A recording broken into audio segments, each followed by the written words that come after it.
Hello, happy Sunday, Jay here. Welcome to another video. Today I'm talking about the 3 keys to living an extraordinary life and becoming the man that you're meant to be, the best man you can possibly be.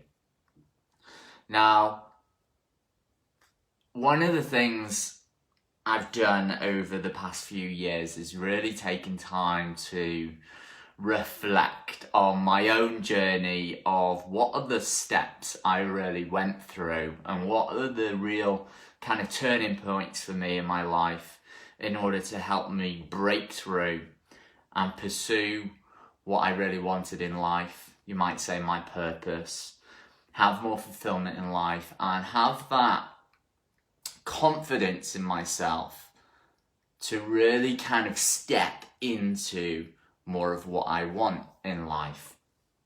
And the knock-on effect is obviously things like I have an incredible relationship, my health, I'm in good shape, and then I'm doing things that I really enjoy and I'm growing all of the time. And through my work of men and through my own journey, I've came to understand that there are 3 real keys that we need to actually master in order to progress as men and to create an extraordinary life. Now, I want to caveat this by saying I am not yet in this moment going, I'm living an extraordinary life and my life is amazing and there's nothing wrong with my life and it's all perfect. Because I think anybody who says that is talking absolute shit.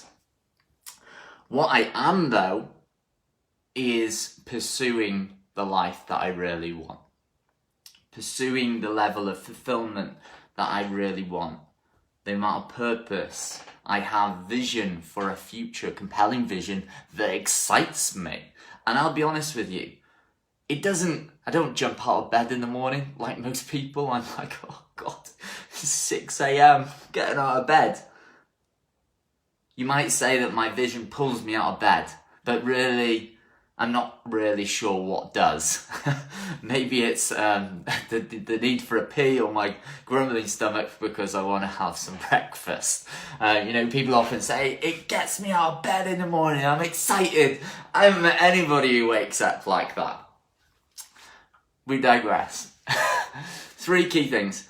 The first thing is to be able to remove the mask. Now, we know as guys that we're not really very good at expressing how we feel.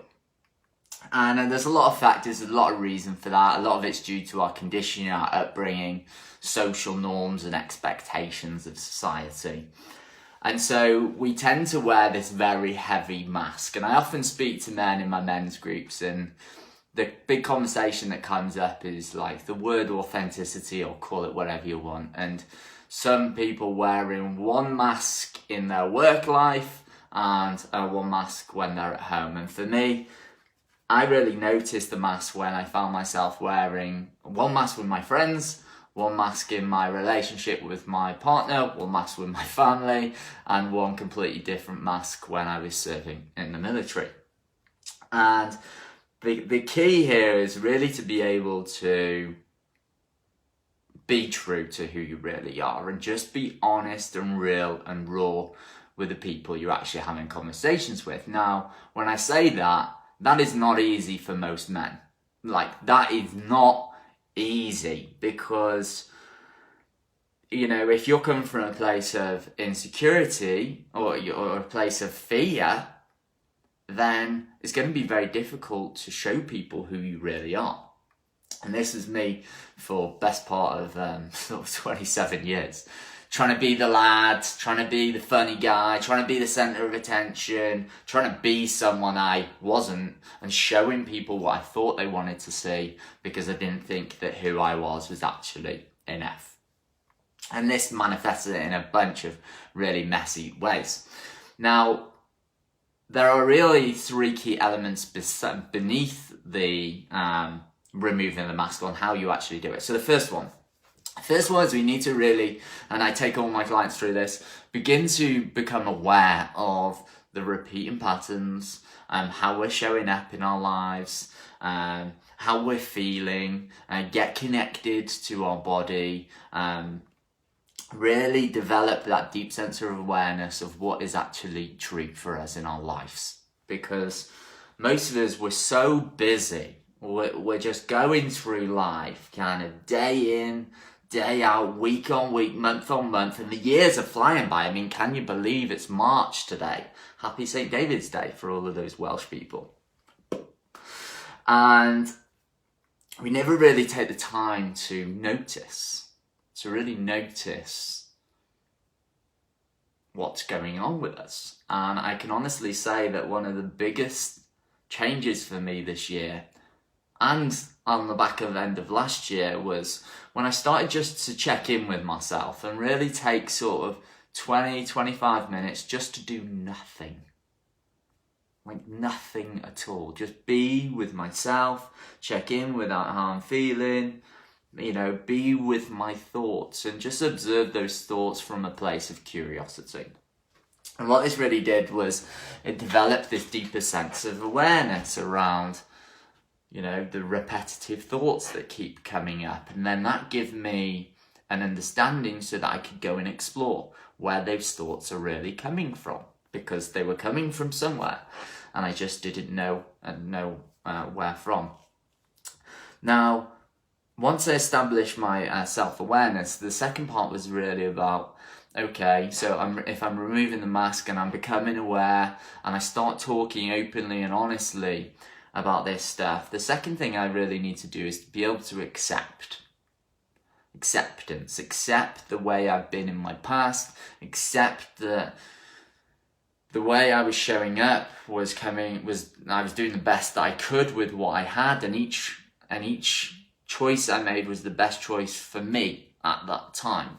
Doesn't mean it's the right choice, or everybody else approved of that choice, but it was right for me, and I was only doing the best I could with what I had at the time. And it's being able to accept that and let go of all of the guilt and shame and anger and sadness associated with the way that we have been in our past. And once we can let go of that, it's like this whole weight is lifted off your shoulder. You feel lighter as a result. Because you're beginning to accept that which was true for you, and accept that you're a perfectly imperfect human being and you were just doing you, and that's all you could do, because there was a part of you which, and if you imagine like a circle and it's split into 4 parts, there was a dysfunctional part of you which wasn't really operating at full capacity. And in the way that the mind works, it works as an integrated whole. And if there's a part that isn't working, that's going to lead to misalignment. It's going to lead to a lack of coherence in the brain, and that's going to create behaviours that get you results that perhaps you don't really want in life. So acceptance is really, really important. Third part of removing the mask is owning it. Owning it. This is my favourite part. Owning that which is true for you, and 100% accepting it. When we begin to own it, and we can own it by, going to men's groups. I hear men often say things like, "Oh, it's others and it's them and they," and that I can hear it in their language, and I bring it back to them, challenge them in that, in a healthy way, of course, and say, "Okay, how can you bring it to you? You're talking about you." I know a lot of men, their relationships, and I know a lot of men, they do this, and I'm like, is this you you're talking about? Most of the time it's you. And when they go, yes, I struggle with this. This is what's going on for me, and this is really when the magic starts to happen, because the mask is well and truly off. This is what I call standing in your naked truth. And you do feel naked, because especially when you're in the presence of other men or another person, and I'd encourage change work to be around other men, because I think that for a lot of men we're lacking that masculine energy in our lives and that male companionship and brotherhood. And when we begin to own that which is true for us, then we start to actually feel more powerful. And some people like the word, some people don't, but empowered. We feel like I've got this thing by the balls. And that's what really removing the mask does for you. Now, the second element is about mastering beliefs. Now, once you've let go of all of that shit, once you've accepted, once you've owning that which is true, once you're starting to be honest with yourself and owning your shit, then you can begin to go ahead and master your beliefs. And I'm not going to go into all of the mastering beliefs section in this video because I want to tie into the third element. But essentially, there are things that you believe about yourself or the world, which are as a result of your parents' upbringing, your friends, your family, your coaches, your teachers, that have taught you a certain ways of being in the world. Combine that with all the experiences that you've had in life, the events which you've had in life, and there are times in life where you have decided that the world is a certain way. And at one point, people believed the world was flat. Things aren't always what they seem. And so you create these limiting beliefs that normally stop you from fulfilling your potential, having the relationship you want, having the level of joy, happiness and fulfillment you want in your life, because you're normally operating from an outdated belief or a place of fear. And so we need to master our beliefs. And the third step, or the third key, when you master your beliefs, then you can make powerful choices about what you really want in your life. And when you come to realize that everything is a choice, you wake up in the morning, you choose what time you roll out of bed, or jump out of bed for some people apparently, what time you roll out of bed. And you make these powerful choices about what time I'm going to get up, what I'm going to have for breakfast, what am I going to wear this morning. And when you begin to make powerful choices, but powerful choices in line with your mission and your vision that you have for yourselves, in line with the identity of who you want to become, the person you're growing to become, and in line with the things that are important to you, your values, this is when it gets really powerful. This is when you feel like you are very focused, you're motivated, you have purpose, you have direction.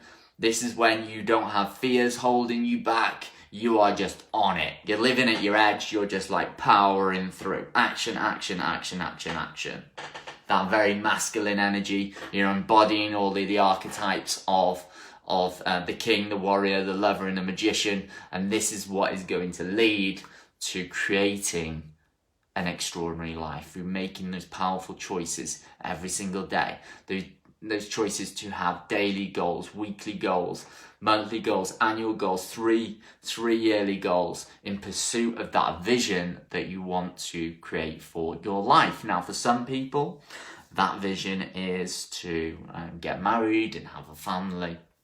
For other people, it's about making a difference in the world or achieving something, leaving some kind of legacy, something that you can be proud of, that when you're laying on your deathbed and you look back in your life, you can look back and go, holy shit, like, I did everything I really wanted in life, and the person that I was in my life, I am so proud of.